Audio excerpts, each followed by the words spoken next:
I know, I'm about to talk Ant-Man, but I'm wearing a Spider-Man shirt. But I don't have an Ant-Man shirt, so this is the closest Marvel Bugman shirt that I got. Even though Spider's not a bug, it's an arachnid.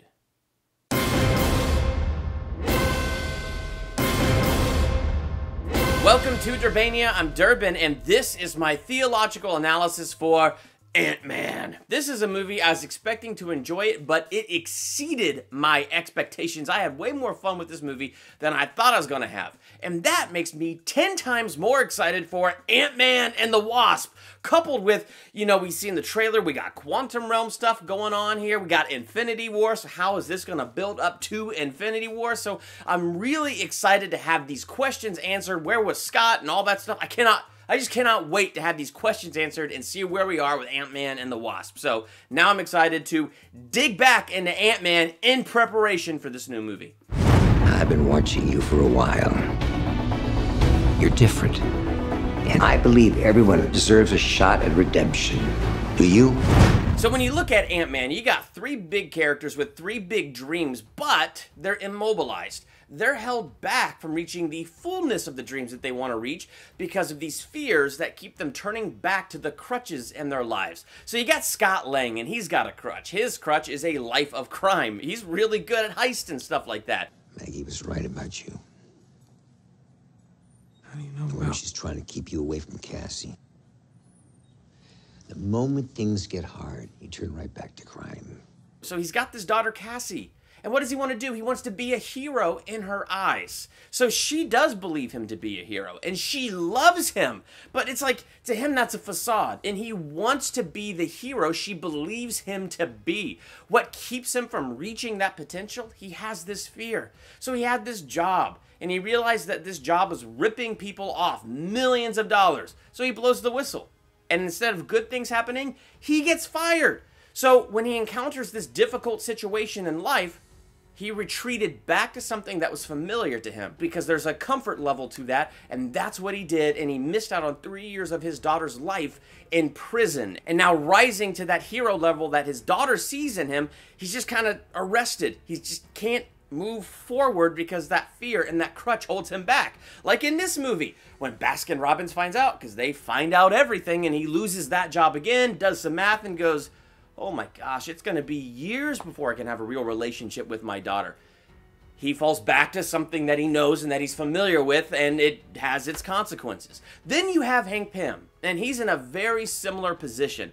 Back in the 80s, he was the Ant-Man, and his wife joined him as the Wasp. And he's dealing with guilt because she gave her life to save our country and disappear to the quantum realm to thus far not return. So she is gone. He's crushed. He feels guilty. He feels as though he should never have let her join him on his missions, and now his daughter Hope has no mother, all because of him. So he retreats to secrecy. He puts up this wall because he feels guilty. He puts up this wall because he's probably afraid, what will Hope think of me when she knows it's my fault that her mother's gone? So that fear and that guilt together has put up a wall between him and his daughter, and it's immobilized him. It has prevented him from moving forward and connecting with his daughter. And then you have Hope, because she knows about that wall, because she watched her father retreat into his shell, and she knows he's lied to her. She is angry at him. She hasn't forgiven him, and now there's bitterness in her heart, and that bitterness is poisoning her, and now she's with Cross. Now, I'm watching this movie. Every time I watch Ant-Man, I'm trying to figure out, are they dating? Is Cross and Hope dating? Like, I don't think they're dating, but it feels like it's a relationship that goes beyond professional, and she also seems a little put off by it.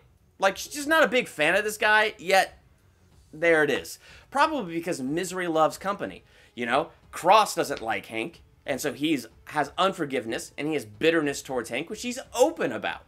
And then she has that. So misery loves company, and they share a same type of bitterness.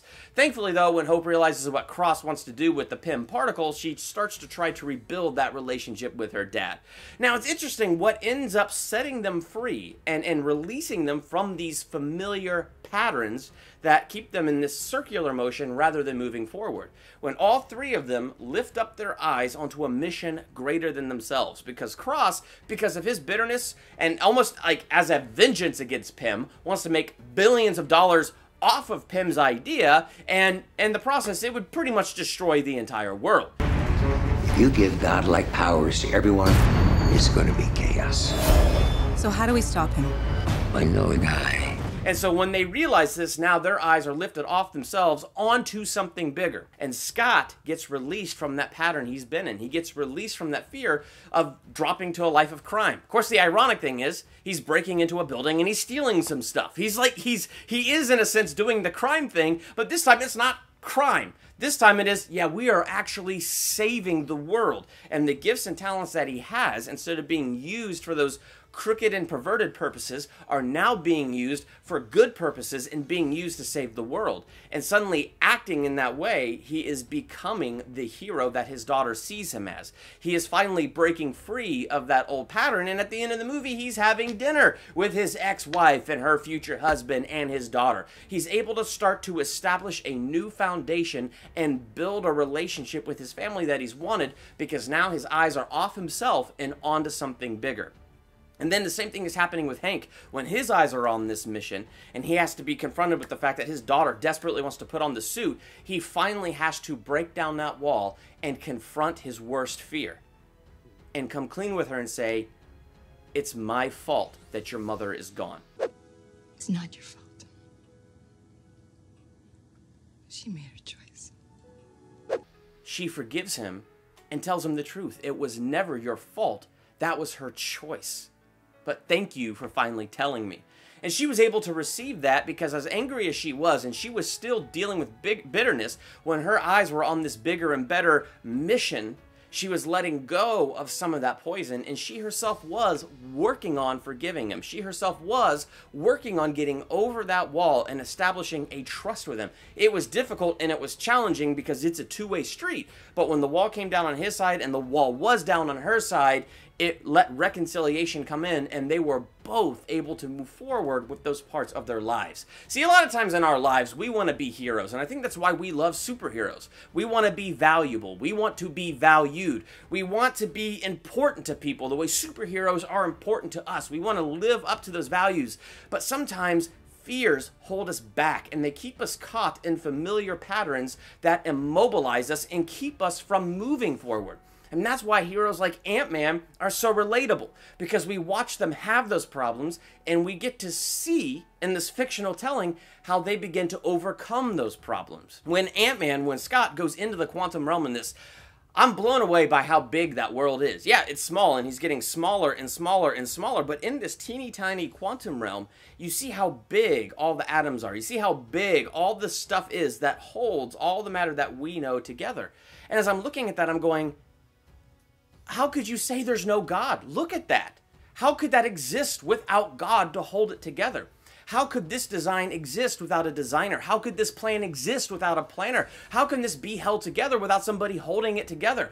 How could anything but an infinite mind create something so infinite? I mean, when you look at the whole thing of reality, and he just shrinks so small that he is fitting between the building blocks of reality, we see a whole nother dimension. Something that we would even almost think is supernatural. So big, our minds, Scott's mind couldn't comprehend it, and he couldn't even remember the experience because his mind couldn't comprehend all the stuff that he was seeing and experiencing. So something bigger and better than we can ever imagine is the building blocks of this life and holding it all together. And when we lift our eyes off of ourselves and onto God, who is the builder, who is the planner, who is the designer, who built us, and he knows us inside and out, who has plans for us to give us a hope and a future to prosper us and not harm us, when we lift our eyes off of ourselves onto him, then that elevates us above those storms in our imaginations, above those fears that we hold, those things that keep us in those familiar patterns,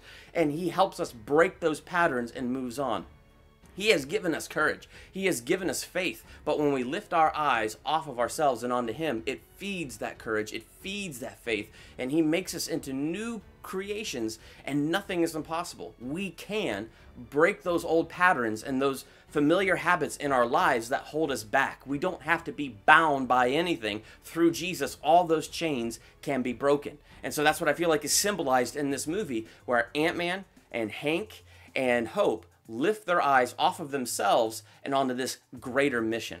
So when you watch Ant-Man, what do you think about this movie? What does it say to you? Are you excited for Ant-Man and the Wasp? Be sure to let me know in the comments, and while you're there, hit the subscribe button to become a Durbanian. Hit the bell by the subscribe button so you're notified the next time I do a theological analysis, movie review, ranking video, or anything else I do here. I want to say thank you to all my Patreon supporters. It means so much to me that you support. It's a huge help, and it helps Durbania continue to grow. If you like what I do here, you like this content, and you like these theological analyses, I'd love it if you'd like to jump on board and support through Patreon. I do have the link in my description. You can click that link, and there's different levels of giving with different rewards for each level, so you could definitely check all of that out and become a part of Durbania in that way, and I would greatly appreciate it. If not, no pressure, man. I'm just excited to bring you this content. So, what do you think? Are you excited for Ant-Man and the Wasp? Let's talk about it. I'm Durbin. Thanks for checking out Durbania.